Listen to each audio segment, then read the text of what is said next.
hasta ese momento. ¿Por qué no desde ya comenzar a participar en estas actividades que te puedo comentar?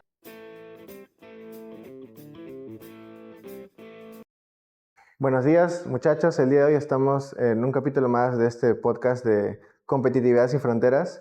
Mi nombre es Elvis Rengifo y el día de hoy estamos con un invitado muy especial, egresado de la PUCP, que vamos a empezar conociéndolo. Muy buenos días, Magíster Crispin Morris. ¿Cómo está? ¿Qué tal? Buenos días, Elvis. Primero que nada, agradecer la invitación. Estoy muy contento de poder compartir este espacio para poder un poquito transmitir mis experiencias, mis recomendaciones al público que ustedes tienen, que es público estudiantil, que está en su etapa de formación. Entonces, espero que esta entrevista sea muy positiva y que pueda yo llegar a esos jóvenes con algunas recomendaciones que creo yo les va a servir desde ya. Sí, bueno, primero para que el público en general lo conozca, quisiera preguntarle que se haga una presentación de usted como quién es el Magíster. Ok, gracias. A ver, mi nombre es Ricardo Crispin Morris, soy economista de la Católica. Tengo estudios de MBA justamente en los temas que actualmente me dedico, que es de BI y Big Data. Mi maestría ya registrada en SUNEDU sobre gestión empresarial. Y desde hace ya más de 6 años específicamente me estoy dedicando al rubro de la capacitación y consultoría en temas de análisis de datos. O sea, mi trabajo está orientado justamente en trabajar la data, que es básicamente la formación como economía, te ayuda bastante, pero también me gusta, y eso creo que es una pasión de la familia, ¿no? El ser educador. O sea, al final, mi mamá le gustaba enseñar, tengo varios familiares que le gustaba enseñar, mi hermana es educadora inicial, yo fui por el camino de la economía, pero al final desembocamos en el mismo punto que es el placer de poder transmitir conocimientos y hacer que esos conocimientos pues impacten en el estudiante. Sí, justo eso lo que comenta es importante porque al igual que usted, los estudiantes también poco a poco van encontrando su camino, van encontrando lo que se gusta, sus preferencias. Entonces, yo quisiera preguntarle cómo usted logró evocar o optar por ese camino del Business Data.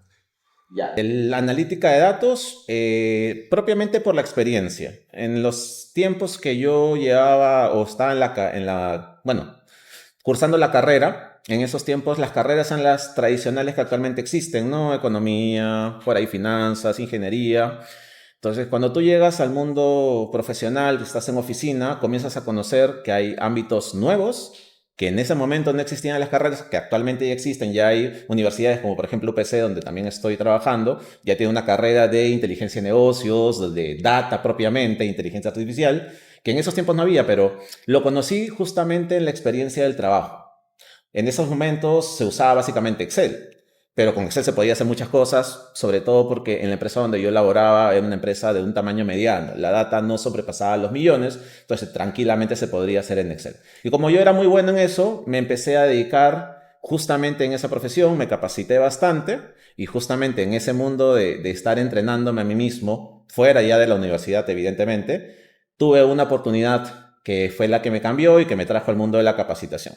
Y todo ese tiempo, desde que comencé a dictar y al día de hoy, siento que he aprendido incluso muchas cosas más que antes, o estando solamente trabajando en una oficina, no hubiera logrado. Esa es mi reflexión al momento de pensar cómo yo estaba al 2019-2020 al día de hoy.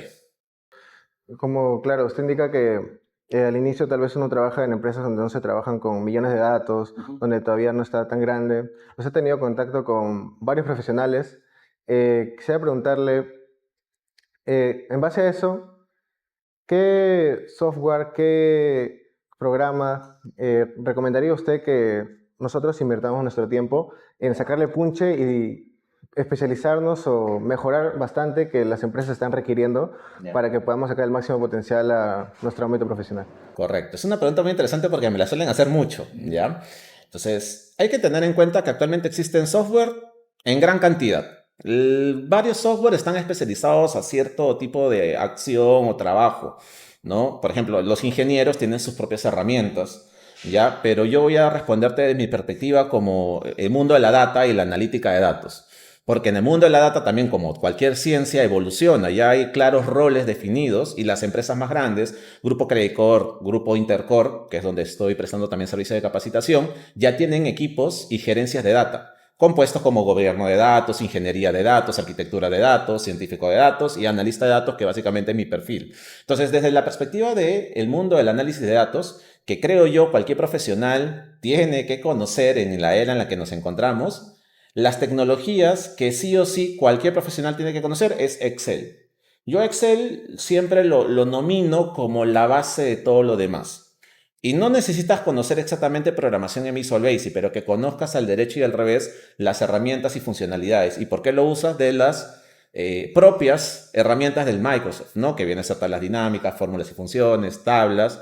Luego que tú tengas esa base, tranquilamente puedes ir a otras plataformas. En el mundo de la analítica tienes que conocer Power BI, es la herramienta que actualmente están pidiendo obligatoriamente. Hace 10 años y más de 10 años, ¿no? Era Excel como cualquier puesto de trabajo lo tenía en los requisitos, ¿ok? Ahora es Power BI, ¿ok? Ahora, si tú te quieres seguir evolucionando en el mundo de la data y estás trabajando datos con millones, tienes que evidentemente llegar a un gestor de base de datos, recomiendo SQL. Si quieres ir nuevamente, Grupo Credit Corp, empresas como BCP, empresas como Pacífico Seguros, Prima AFP, tienes que conocer el SQL en la nube, que es Databricks. Es lo que actualmente están dictando o están usando. Y por último, que esto ya también, quizás no tanto del mundo de la analítica de datos, pero ya ha tenido mucha relevancia en los últimos años, es Python. ¿Correcto? Por programación en Python es importantísimo también que tenga el profesional. Entonces, estas 4 herramientas, por lo menos las 2 básicas, Excel y Power BI, lo tiene que conocer el estudiante en formación de carrera.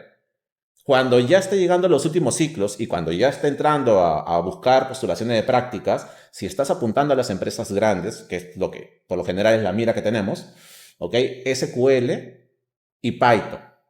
Pero en la formación, desde los primeros ciclos de universidad, ya tienes que ir conociendo Excel obligatoriamente. Esa es la base de todo lo demás. Te ayuda a entenderlo. Eh, Justo tomando en cuenta, hablando de todos esos programas, por ejemplo, Copilot está incrementando la IA, hay IA también en el Excel. Entonces, Ya. ¿usted cree que eso ha tenido un impacto? O sea, la IA en cuanto a eso, como una herramienta, ¿crees que tal vez la IA puede reemplazar en alguna parte del trabajo? ¿O cómo a usted le ha impactado la IA a su trabajo? Correcto. Ahora, yo no considero que vaya a reemplazar el trabajo del profesional, ¿ok? Ahora, hay un gran depende ahí, ¿no? Como todo economista. ¿Podría yo ahondar más en esa idea? No lo voy a hacer, pero quiero responder tu pregunta directamente. La IA, desde mi perspectiva, la considero como un gran asistente. O sea, te ayuda a hacer las cosas más rápido. Pero yo creo que de igual manera el usuario tiene punto principal en todo ese proceso de trabajo. ¿Correcto? Ahora, hablando de la IA, como la IA ha aparecido en los últimos años, yo he vivido la experiencia antes de la IA y después de la IA. Entonces, una experiencia que siempre converso con los usuarios que tienen este perfil técnico y que tienen que saber programar, sobre todo, es que la IA ha ayudado mucho al proceso de desarrollo de justamente varios proyectos que se tienen que hacer con tecnologías que basan en programación, porque Excel usa botoncitos y demás, pero ándate Python, Python es full programación, SQL es full programación. Entonces, ¿cuál es el problema? Uno puede establecer o generar unas líneas de código para una query en SQL de 1000 líneas de código aplicando un montón de cosas, ejecutas, no corre. Y el problema antes de la IA es buscar en dónde no corre, dónde está fallando, dónde te olvidaste quizás algún paréntesis, una coma, o usaste un concepto que cuando lo ves pequeño puedes recordar que tiene ciertas condiciones para poder ser usado. Entonces, ahí el usuario invertía tiempo en buscar, corregir y adaptar. Ahora, con la IA, tú tranquilamente desarrollas tu código. Es más, en el mismo proceso de desarrollo puedes apoyarte en la IA para ahorrar tiempo y te ayuda también a determinar en qué parte está fallando algo. Desde mi experiencia personal, yo lo recomiendo que lo usen siempre como un soporte, ¿correcto? Como soporte y así lo vengo también dictando en algunas instituciones. Eh, Usted como es experto en Business Analytics, quisiera saber si hay algún mito que hay en cuanto a este rubro de trabajo, algún mito que se dice que esta parte sucede y no sucede, que pueda comentar a los que se quieren especializar, así como usted en Business Analytics. Ya. En el mundo de Data Analytics y Business Analytics, ¿ok? Que es muy diferente de ciencia de datos y todo lo demás que ya mencioné, yo sí he escuchado mucho un mito. O sea, la persona, el profesional cree que con solamente conocer las tecnologías ya tranquilamente está aplicando estos conceptos de Data Analytics y Business Analytics. Pero un papel muy importante, correcto, no, sí es importante. Evidentemente nosotros, los usuarios analistas, armamos y construimos esa información relevante que lo va a necesitar el usuario de negocio. Y justo antes de iniciar la conversación estaba conversando también con ustedes y les decía la importancia en donde nuestro papel es no solamente generar ese conocimiento, sino saberlo comunicar. Entonces, que tú te dediques mucho en la parte técnica es importante, sí, pero no sirve de nada si no puedes transmitir de manera clara, concisa y resumida al usuario de negocio, que es finalmente el que toma la decisión. Entonces, muchos problemas que han ocurrido en negocios es que se tiene un buen análisis de algo, pero no se aprovecha. ¿Por qué? Porque no conectas. Hay un concepto muy interesante que viene de la psicología, que es el storytelling, que ya se está aplicando al mundo de la data y recibe el nombre de data storytelling. Y en los cursos que yo brindo, que es por lo general de temas de reportería, lo aplico bastante, porque no solamente lo conozco porque lo dicto, sino que lo conozco por experiencia. Tengo varios clientes en los cuales tú puedes hacer un gran análisis, pero eso no importa. Importa que a ellos les sirva. Y esa es la parte complicada, porque a veces cuando uno se está metido en la parte técnica, la mentalidad es yo, yo, yo. Cuando hablamos de comunicar, tenemos que tener en cuenta la audiencia. O sea, es un conjunto de conceptos y nuevos términos, pero es importante en la realidad de los negocios hoy en día. O sea, totalmente es recomendable ese aspecto. Y lo aplico en cada una de las capacitaciones que yo hago. Bueno, me habló de sus clientes y usted es fundador de Morris Corporation. Morris Solutions. Morris Solution, Sí. disculpe. Usted es fundador de Morris Solution. Entonces, ¿podríamos comentar un poco más o menos en qué consiste Morris Solution? Bueno, es una organización que con mi esposa hemos construido hace un año y medio, no recuerdo bien, escapa ahí un poco de mis manos, que tiene la finalidad de poder brindar estas capacitaciones, pero nuestro mercado está directamente a clientes corporativos, que es donde tengo más experiencia. Entonces brindamos servicios de capacitación y de consultoría en temas de analítica de datos, pero estamos buscando expandirnos un poco más ya para los siguientes años e involucrar un poquito más de ciencia de datos o proyectos de ingeniería de datos que a la larga, no importa el tamaño de la empresa, no importa cuánto tiempo tengan en el mercado, necesitan, porque todos los negocios van evolucionando y evolucionan también los requisitos que van teniendo en el tiempo, ¿no? Entonces sí, está orientado a eso básicamente, que es lo que yo me dedico justamente desde estos últimos años.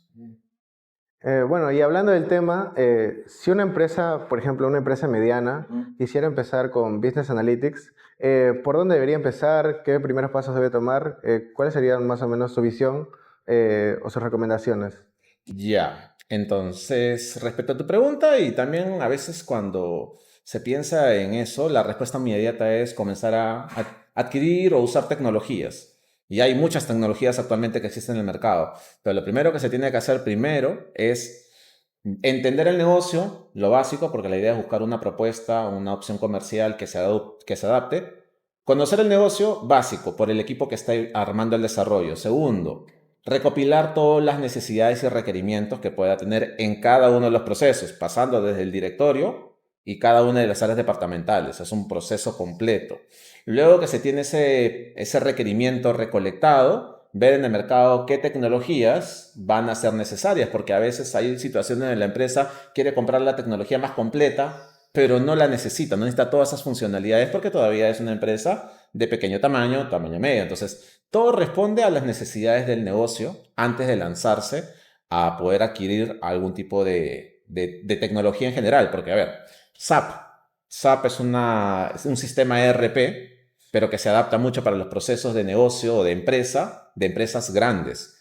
Tiene una versión chiquita que cuando yo trabajaba en oficina le decían el sapito, ¿no? Que es una versión más pequeña con algunos módulos un poco más simplificados.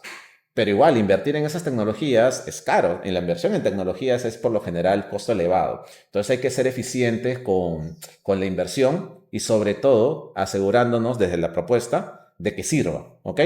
¿Qué más? Yo considero que aparte de recolectar esas tecnologías, muchas de las tecnologías ya son de muy fácil acceso por cualquier perfil.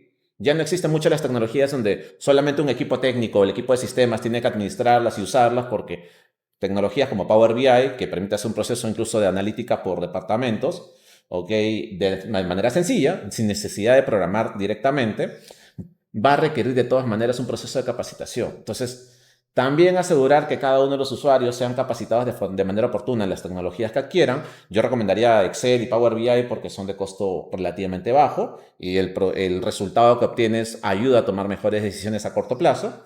Pero de igual manera no involucrar a cada una de las áreas departamentales dentro del proceso de la mejora y pasar de una empresa tradicional a una empresa que, como actualmente se conoce, tiene una cultura basada en datos, que es todo un concepto que también hay que introducir, pero por lo general las empresas medianas no son empresas basadas en datos. Una cultura de datos no lo tiene, pero hay un proceso de desarrollo y crecimiento que se va formando, ¿correcto? Que es lo inicial. Justo eso quería preguntarle, viendo las decisiones y viendo esta parte de los software y demás, quería preguntarle, a la hora de tomar las decisiones y analizar los datos, ¿qué es la mayor traba, qué es lo más difícil del trabajo de alguien que se dedica a las analíticas? ¿Qué es la mayor traba a la hora de tomar las decisiones o lo más difícil? ¿Y cómo explicaría el trabajo de alguien que se dedica a las analíticas? Ya, ok. Nuevamente, parece que voy a reciclar un poco la pregunta anterior, la respuesta anterior. Incluso en procesos de reportería departamental, donde tú eres analista de logística, ¿no? Entonces tienes que armar un dashboard para poner los indicadores de logística, sea del proceso específico, ¿no? Compras, distribución, almacenes, etcétera. ¿Qué es importante? Antes de entrar en la tecnología, antes de entrar al programa de Excel o Power BI o SQL, lo que hemos estado hablando, más importante es sentarte con la persona que te está pidiendo el requerimiento y tratar de entender cuáles son las verdaderas necesidades de ese proceso. Porque muchas veces he visto también con estudiantes, yo quiero ser proactivo, voy a hacer el reporte, le presento a mi jefe y mi jefe no le da la valoración que yo creo que debería tener. ¿Por qué? Porque puede ser que si bien el reporte esté bien construido, se vea muy bien, no sea, digamos, no atienda una necesidad inmediata. Entonces, lo primero es reconocer o recopilar todas las necesidades de información. Segundo, ahora, tú miras, he mencionado esto, entonces es la parte más difícil. Es la parte que conlleva más reflexión, sí, y a veces reflexionar, hacer un planeamiento de lo que quieres hacer, tiene ciertas dificultades. Pero en complejidad creería que la parte más compleja ya dentro del proceso de construcción es la preparación de la data. O sea, saber dónde está la data, saberla importar, revisar y depurar toma mucho tiempo. Antes se hacía manual con Excel, con herramientas como BI, se puede automatizar de cierta forma, pero es la parte más pesada. De ahí lo demás, si tú tienes tus conocimientos de Excel adecuados y sabes un poquito de estadística o matemática estadística, ya lo has hecho en Excel, esa parte es relativamente sencilla, pero preparar la data, asegurarte de poner los correctos controles y condiciones para que en adelante ese proyecto, ese dashboard, la actualización ya no sea manual, sino que sea automatizado, es la parte que más les cuesta a mis estudiantes entender. Creo que esa es la reflexión. Lo digo más por experiencia, ¿correcto? Entonces esa sería mi respuesta. Bueno, usted teniendo un perfil tan amplio y siendo un profesional de una calidad alta, ¿usted considera que en algún punto uno debe dejar de formarse? ¿Considera que tal vez uno debe estar en constante formación siempre? ¿Hasta qué punto ya uno tiene que parar de seguir formándose para ser un profesional, un mejor profesional? Ya, correcto. Yo tengo una respuesta clara. Yo actualmente me sigo capacitando. El año pasado, este año, he llevado diversos cursos nuevos. Es importante seguir capacitándose porque, a ver, desde la perspectiva técnica y formal, ¿no? La capacitación en uno mismo es la mejor inversión que uno puede hacer, es la que te da mayor retorno, ¿ok? Y eso lo escuché de un profesional que también yo sigo, ha sido gerente del BBVA casi 20 años, ¿correcto? Es importante porque también el mundo cambia muy rápido. Entonces, con lo que tú sabes ahora, en algún momento futuro ya va a ser desactualizado. Hay mejores procesos o los procesos mejoran. Tecnologías que hacen que procesos que en el pasado eran manuales y lentos se hacen mucho más rápido. La IA es un ejemplo al respecto. Entonces, es importante siempre capacitarse. ¿Hasta qué punto? ¿Cuándo puedes decir basta? Esa es una pregunta muy interesante porque creo que no debería haber no debería haber un punto donde tú te detengas, porque nuevamente el mundo avanza, uno tiene que estar al día y yo sigo capacitándome porque yo comunico, yo también enseño, entonces tengo que yo estar a la altura de lo que mis estudiantes necesitan saber o que les sirva para su futuro de ellos. Entonces, mi mensaje es que no dejes de capacitarte, pero tú tienes que saber equilibrar tu vida, tienes que tener el espacio para tu familia, tienes que tener el espacio para tu ocio, porque el ocio es muy importante para poder estar, digamos, a tope con el nivel para seguir aprendiendo y haciendo tus actividades. El espacio de ocio no es pérdida de tiempo, es un espacio donde uno se puede relajar. Cada uno tiene su forma de relajarse, tiene sus hobbies. Entonces, espacio para tu familia, importante. Espacio para tu ocio, la actividad que tú hagas, importante. Espacio para el trabajo, importante. Y espacio para seguir aprendiendo. Entonces, no dejes de aprender, pero puedes organizar tu vida, tu día, tu semana, de tal manera que puedas hacer todo. Actualmente yo estoy en casa por mi trabajo también es de consultoría, tengo que salir en ocasiones, pero no es un trabajo de 8 horas en una oficina, voy un par de horas a capacitar o a hacer una reunión con algún gerente que tengo como cliente, regreso a casa, estoy con mi familia, entonces tengo el espacio en el día para poder organizarlo. Entonces, el día sí alcanza, la semana sí alcanza, pero hay que saber organizarse. Entonces yo creo que hay tiempo para todo, solamente hay que ser estratégicos. Claro, usted considera que uno no debe dejar de capacitarse nunca y usted, bueno, revisando me sorprende bastante la amplia experiencia que tiene como docente y respecto a lo que estaba hablando, quería saber cuál ha sido su mejor experiencia o la más interesante, porque uno cuando enseña también aprende, ¿no? A veces un docente aprende también a sus alumnos, entonces, ¿cuál ha sido una experiencia o su mejor experiencia o qué es lo que más rescata de ser docente? ¿Y cómo haría usted para, o cómo recomienda que hagan los docentes para llegar al alumno? A veces es un poco difícil llegar al alumno. A veces se habla de que un buen alumno viene de un buen docente. Entonces quisiera saber cómo hace usted también. Ya, muy interesante la pregunta.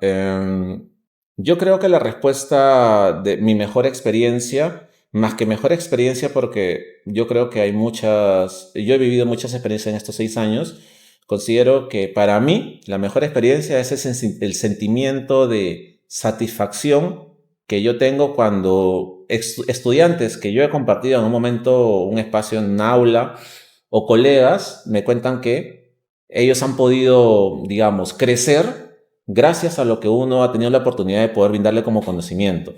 Cuando uno viene y solamente con el agradecimiento o solamente una mención o que te mencione que gracias a tu tutoría, tu mentoría, tu acompañamiento como docente les ha ayudado, para cualquier docente que tiene vocación de servicio es quizás el mejor momento que yo he tenido. En muchas ocasiones lo he tenido porque justamente va la segunda pregunta. ¿Cómo me aseguro de conectar con el estudiante? Es una pregunta muy interesante porque yo recuerdo, Ricardo, de cuando comenzó este mundo, que no tenía experiencia dictando. Yo lo hago, como digo, por vocación y durante el proceso en el cual han pasado estos tiempos y distintas capacitaciones que he brindado, he formado mi propia forma de enseñar. Eh, la forma en la cual actualmente conecto es tratar de, desde la clase 1, interactuar con el estudiante. A mí me gustan mucho las capacitaciones presenciales porque yo tengo una regla de oro, que es a cualquier servicio llegar 1 hora antes. O sea, tengo una clase a las 10, llego a las 9. Tengo una clase a las 2, llego a la 1. ¿Por qué? Porque yo doy ese espacio de la hora y siempre le digo a mis estudiantes, si ustedes quieren alguna ayuda, soporte con algo que están haciendo, yo voy a estar por aquí merodeando 1 hora antes, puedes preguntarme.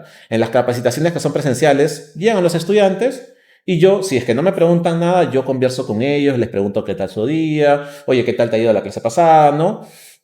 Por ahí yo les llevo algunos dulces, no es porque intento, digamos, caer bien, pero esa sola acción de entregarles algo, esa sola acción de poder preguntarles algo para que te den un retorno, ya rompe el hielo, ya le da la facilidad de que el estudiante pueda darle, primero, atención en la clase y segundo, que lo que uno vaya a comunicar, ellos lo puedan recibir. Porque hay algunos estudiantes que no les interesa mucho el curso, están ahí por obligación, están cansados, entonces están en la clase físicamente, pero no están prestando atención. Entonces, es muy importante que desde el comienzo puedas interactuar con ellos. La conexión es importante y es parte de lo que se dicta en el mundo de la data, el data storytelling, saber comunicar. Yo lo aplico en el día a día. Lo uso prácticamente en cada uno de los trabajos que hago y por eso siento que, esa es mi percepción personal, ¿ok? Yo siento que el trabajo que yo hago verdaderamente impacta en el estudiante, ¿no? Esa es básicamente mi respuesta.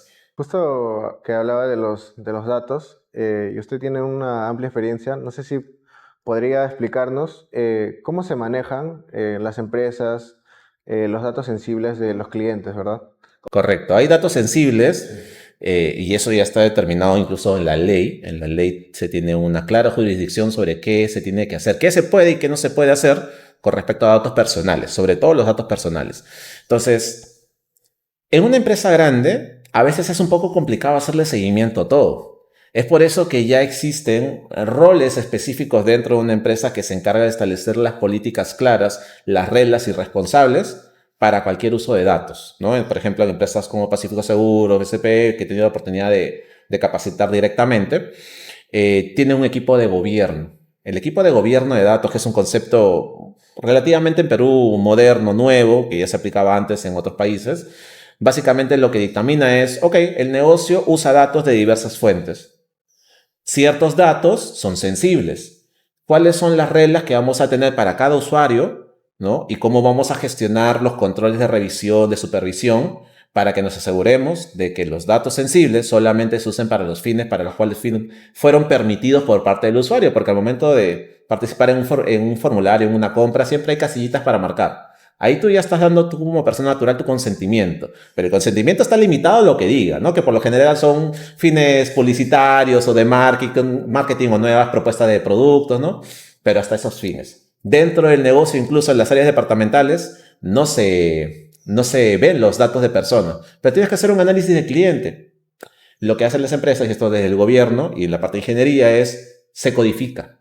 O sea, se hace que los datos reales tengan una traducción con una serie de caracteres. No recuerdo bien el nombre técnico, y sobre esos datos se trabaja. No se ven nombres, no se ve apellidos, porque se suele hacer un análisis sobre la cantidad de clientes, sobre la información macro, ¿ok? Pero ya hay controles definidos. Eso ya lo hace el equipo de gobierno.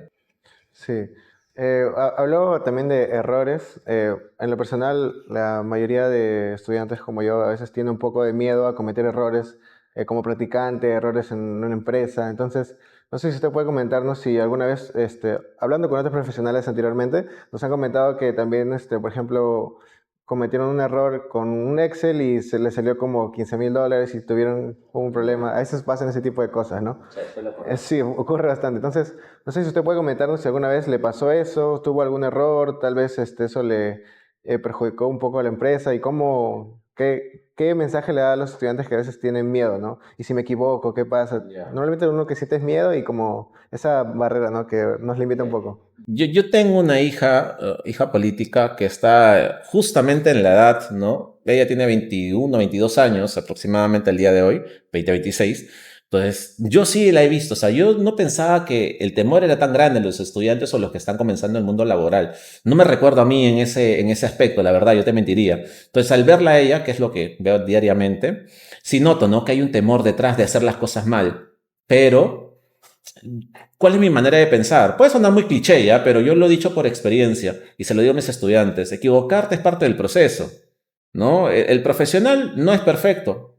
Viene de un proceso de aprendizaje y hay muchas cosas que no aprendes en las aulas, lamentablemente. Es lo que le llaman experiencia profesional. Entonces, equivocarte es parte del proceso. Lo importante es que uno coseche los beneficios que te da el error. O sea, tú te equivocas, entiendes el por qué, ¿ok? Y en función a eso, buscas no hacerlo nuevamente. Ya cada uno tiene su estrategia, ¿no? Yo suelo hacer controles. Si en algún momento me he equivocado al presentar algún dato, ¿correcto? Que ha sido seguramente por tema de tiempo, lo mandé apurado, que no suelo hacer así, pero hay proyectos que como se escuchan en oficina y seguramente ustedes lo van a escuchar, se quiere para ayer. No, se queda un acuerdo, te lo tengo que presentar en tal fecha. No, pero la necesidad no es porque el jefe sea molesto o quiera estresarte. La urgencia, el contexto cambia, entonces ya no lo quiero para esa fecha, lo tienes que hacer para otra fecha. Entonces tienes que hacer malabares para poder lograrlo. Entonces, por ahí que puede haber un pequeño error. Pero los errores, ¿no? Se pueden controlar. Si tú los cometes, vas a sentir la emoción asociada al error. Preocupación, estrés, ¿no? Ese miedo que se incrementa. Pero tú lo tienes que usar como combustible para poder reconocerlos. Tienes que aceptar el error. Es parte del proceso de aprendizaje. Y que te sirva de experiencia para lo siguiente. Porque en toda tu vida profesional te vas a equivocar. Yo me equivoco, o sea, en la vida profesional y también en la vida de padre que estoy teniendo. Tengo mi hijita de 3 añitos. Porque claro, es un mundo nuevo, ¿no? Pero uno tiene que siempre entender que los errores van a pasar, pero que uno mismo es el que puede, de cierta manera, al momento de experimentarlos, ya hacer que la siguiente vez no ocurra, porque aprende. Esa es la parte del aprendizaje, aprender no solamente cosas que no conoces, sino también aprender del error propiamente. Eh, los estudiantes normalmente buscan aprender, capacitarse y mejorar. En cuanto a eso, uno sigue ciertos consejos, ¿no? Ujú. Eh, a veces le dicen, asiste a ponencias, inscríbete a centros, sé proactivo, genera proyectos. Entonces, tal vez si nos puede comentar usted un movimiento, algo que usted hizo, que usted dijo, esto de acá me ayudó bastante a sumar mi perfil profesional. Además de cursos o capacitaciones, tal vez algo que hizo o que vio que otro profesional, colega suyo hizo, dijo, wow, esto llevó su perfil profesional al siguiente nivel. Ya. ¿Alguna experiencia, algún proyecto, alguna recomendación así que no sea tan típica tal vez? Ya, no sé si es típico la verdad, pero a ver, primero uno tiene que conocer herramientas o conocimientos sobre algún tema, eso es importante, ¿ya? Pero creo que uno lo complementa, como dicen, no tienes que ponerlo en la práctica. Si es una herramienta tecnológica, tienes que hacer proyectos, tú vas a hacer los personales, lo que se recomienda ahora para los postulantes de puestos, ¿no? De analista de datos, herramientas tecnológicas de datos, tú puedes hacer tu propio catálogo de proyectos que lo presentas en tu entrevista, es tu carta de presentación, es lo que ahora se estila mucho. Ya, uno es la práctica, pero creo yo, sobre todo en el perfil que tengo que es de data analyst, es básicamente ser parte de ese nuevo mundo. ¿Correcto? ¿A qué me refiero? Es importante el tema de los diplomados, no congresos que se hacen. Yo creo que sí. Si tú ya definiste que quieres ser ese profesional, o sea, ya tienes clara cuál es tu línea o sea, tu camino profesional, no quiero decir la línea de carrera porque suena a crecimiento en una empresa, no, si tú ya tienes claro tu ruta profesional, entonces yo sí considero muy valioso que estés en los espacios en donde la conversación sea justamente de eso. Ahora, tú, si eres que estás comenzando, posiblemente no entenderás algunas cosas, pero es como el idioma. Si lo practicas más, vas a poder comunicarte con otras personas que hablan ese idioma. Es cuestión de práctica. Entonces tienes que entrar, si ya lo decidiste, nuevamente ese es el presupuesto, tienes que involucrarte completamente. Entonces sí. ¿Cuáles cree que son los idiomas más primordiales? Aparte del inglés, creo que el portugués. No sé si... O sea, En el ámbito profesional, usted ha tenido bastantes colegas, ¿verdad? ¿Cuáles sí, claro. son? A mí siempre me recomiendan que refuerce mi inglés. Yo sé leerlo, la parte de hablarlo es donde se me complica un poco, pero yo te puedo leer porque, bueno, casi todo o sea, desarrollo profesional en la católica era leer papers todos en inglés. O sea, yo leo en Excel en inglés totalmente. Se recomienda porque la mayoría de tecnologías y la programación está en inglés, pero es que eso es una pregunta muy arbitraria porque depende a dónde quieres dirigir. Principalmente los títulos que tengo de títulos a título personal, le suelen llamar el MBA de Inteligencia y Negocios y Big Data, tiene aval en España. Yo ahorita me voy a España y puedo trabajar en cualquier empresa a nivel superior porque ya tengo el aval, o en toda la Unión Europea principalmente. Pero bueno, ya España, no se me complica, es español. Pero, o sea, es una pregunta muy arbitraria, depende a dónde apuntas. El inglés, pero creo yo, el inglés es importante. Eso sí es regla, tiene que ser 100%. Claro, usted fue hasta Monterrey, si no me equivoco, hasta Universidad Europea de la Universidad Monterrey, Europea de correcto. Monterrey. Entonces, claro, también es válido también una doble titulación tal vez Sí. para los muchachos. Entonces, no sé si usted conoce, puede recomendar algunas alianzas, algunas dobles titulaciones para unas Bueno, hay organizaciones que muchas. conozca. Actualmente hay maestrías orientadas a la inteligencia artificial, maestría de inteligencia y negocio y Big Data, es cuando yo lo llevé. Actualmente hay netamente de la ciencia de datos, o sea, ya maestrías más pegadas a la tecnología. En Perú también ya han sacado varias, la Universidad del Pacífico tiene una muy buena, la UPC también tiene, justamente el año pasado me invitaron a ser speaker en un congreso para la escuela EPG, ¿no? Escuela de posgrado creo que se llama. Entonces, ya en Perú también lo tienen. Entonces, evidentemente, si es que quieres llevarlo, tienes que buscar, tienes que investigar, creo que es lo que yo hice, investigar cuáles tienen las mejores referencias, cuáles tienen el mejor respaldo, el temario, el sílabo es importantísimo porque, o sea, tú puedes ponerle un nombre a un diplomado, puedes ponerle un nombre, pero tienes que ver cuáles son los temas, módulos que se van a ir explicando para ver si se asocia a lo que tú necesitas como parte del conocimiento y en una institución que evidentemente tenga el respaldo, si estamos buscando a nivel de maestría, pues respaldo del SUNEDU, ¿correcto? Entonces en Perú, universidades que conocemos las más grandes, la Católica, la UPC, que también es muy buena, la Pacífico es muy buena, ¿correcto? Y a nivel internacional, los que tengan convenios con Perú, que son todos los países que están dentro del acuerdo de la Haya, ¿correcto? Entonces sí, pero ya básicamente eso. Pero tienes que investigarlo. O sea, si por ahí tu compañero estudió en una institución, en una universidad o instituto profesional, una maestría, correcto, y quiere hacer lo mismo, no, yo creo que posiblemente él ha escogido eso porque investigó previamente y lo acotó a su perfil. Creo que tú también debes hacerlo porque al final es la inversión para ti. Entonces, sobre todo tienes que investigarlo antes de tomar la decisión porque por lo general es una inversión relativamente fuerte. Claro, bueno, ya para finalizar, normalmente los estudiantes, todo es tomar decisiones a tu perfil, todo es capacitarte por tu cuenta.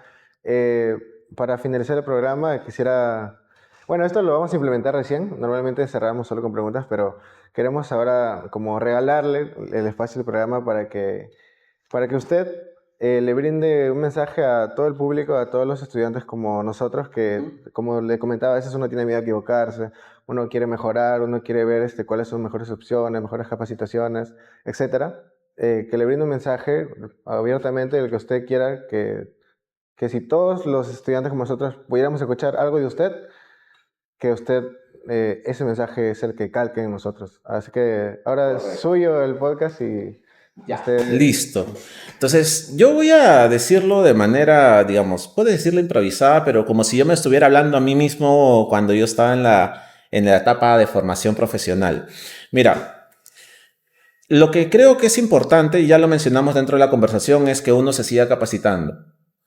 He escuchado de muchos estudiantes de universidad que dicen, voy a terminar mi carrera y listo, ya voy a conseguir trabajo. Bueno, eso se cumple, o sea, hay una probabilidad que está de por medio. Pero yo creo que es importante que, así como a mí me lo han dicho cuando yo, de mis padres directamente, tú tienes que hacer lo que a ti te guste. Posiblemente, actualmente no hay una carrera, una formación, un curso, ¿no? Que esté, digamos, orientado a lo que tú quieres hacer, pero eventualmente el mundo avanza, va a aparecer. Yo creo que en esta primera etapa inicial, trata ya de comenzar primero a capacitarte en herramientas básicas, intenta participar de ciertas conversaciones, ciertos congresos que hay. Si tú sigues correctamente, porque eso te ayuda mucho digamos, el algoritmo de las plataformas digitales que usas. Entonces, comienza a involucrarte un poquito más en estos temas afines a ti, y vas a encontrar congresos gratuitos, vas a encontrar conversaciones gratuitas, reuniones, ¿no? Con respecto a esos temas. Entonces, sé partícipe. No, todavía no he llevado esos cursos, todavía soy muy pequeño. Vas a crecer eventualmente, pero es importante que ya vayas ganando terreno, que te involucres, que vayas explorando, incluso cosas que no tengan nada que ver o lo que piensas que no va contigo. Porque cuando llegues a la vida profesional, como yo en su debido momento, vas a ver que lo que tú aprendes en el proceso de la universidad o el instituto no es la vida real. Muchas veces ya no se acomoda, ya no es lo mismo. Entonces, en la vida profesional vas a conocer un mundo, un sinfín de nuevas posibilidades. Y posiblemente ahí verdaderamente encuentres tu verdadera vocación. Pero ¿por qué esperar hasta ese momento? ¿Por qué no desde ya comenzar a participar en estas actividades que te puedo comentar? Conversa también con familiares que trabajan en distintos rubros, en distintas empresas. Pregúntales, averigua. Y a partir de ahí puedes ir formando un poquito más de interés, un poquito más de conocimiento. Y cuando llegue el momento en donde ya estés en una posición o buscando una vacante, vas a tener un perfil que no solamente va a ser reflejado en tu CV. Tu CV muchas veces lo toman como referencia, pero he hablado con muchas personas de reclutamiento. La parte más importante es la entrevista, porque ahí te pueden conocer. Entonces, si tú has comenzado desde antes, en esa conversación va a ser muy amigable con la persona, vas a poder hablar en la terminología o en la jerga profesional que se espera, y tu perfil va a destacar muchísimo. Entonces, yo creo que es importante que ya vayan desde este momento capacitándose. Básico, tus primeros ciclos de universidad, Excel. No solamente conocer que ya sabes usar las herramientas, anda un poco más allá, trata de entender por qué te están enseñando esas herramientas, por qué usas una tabla dinámica, cuestiónate. Porque cuando estés en la vida profesional, no solamente es hacer la tabla dinámica, tú te van a poner una problemática y tú tienes que interpretar con qué herramienta lo vas a poder resolver. O sea, tú tienes que entender las cosas. Involúcrate un poquito con tecnologías, obligatoriamente. El mundo del futuro es el mundo de la tecnología, el mundo de la data. Ahorita ya está siendo importante, pero de acá a 10 años va a ser mucho más importante. La volumetría de la data ya no van a ser de millones, van a ser de miles de millones de datos. Empresas como BCP, o el ejemplo que siempre hago en mis cursos, si tú piensas cuántos yapes se hacen en un día, son varios millones. en una semana, en un mes, en un año. Entonces tienes que prepararte ya de una vez en un contexto en donde se va a requerir perfiles. No importa lo que estudies, no importa cuál sea tu vocación, siempre acompáñalo de alguna tecnología. Excel no es suficiente, Excel es la base, pero te va a permitir a ti, más adelante, poder entender otras tecnologías que son un poco más complejas y que abren un mundo de conceptos y técnicas, o sea, conceptos técnicos y métodos de trabajo diferentes, pero la base de Excel totalmente te va a ayudar. Si lo haces desde ahora, vas a ganar mucho tiempo, ¿correcto? Entonces, creo que es la recomendación que yo podría hacerles en esta oportunidad, pero no todo lo dediques solamente al estudio, a la capacitación. Es importante que lo hagas, pero también valora tu tiempo, ¿no? Préstale tiempo a tu familia, préstale tiempo al ocio, ¿correcto? Pero tú te puedes organizar. Es algo que ya pueden hacer desde ya. Y ahora con la tecnología que avanza, incluso tú puedes hacer muchas cosas y la tecnología también te está ayudando. Ya te va a asistir y te va a asistir mucho más en el futuro porque van a seguir apareciendo nuevas soluciones. Entonces es importante que tú desde ya, desde tu etapa profesional, desde tu etapa de formación profesional, ya comiences a involucrarte en cosas que vas a ver más adelante. No esperes, lo puedes hacer desde ya.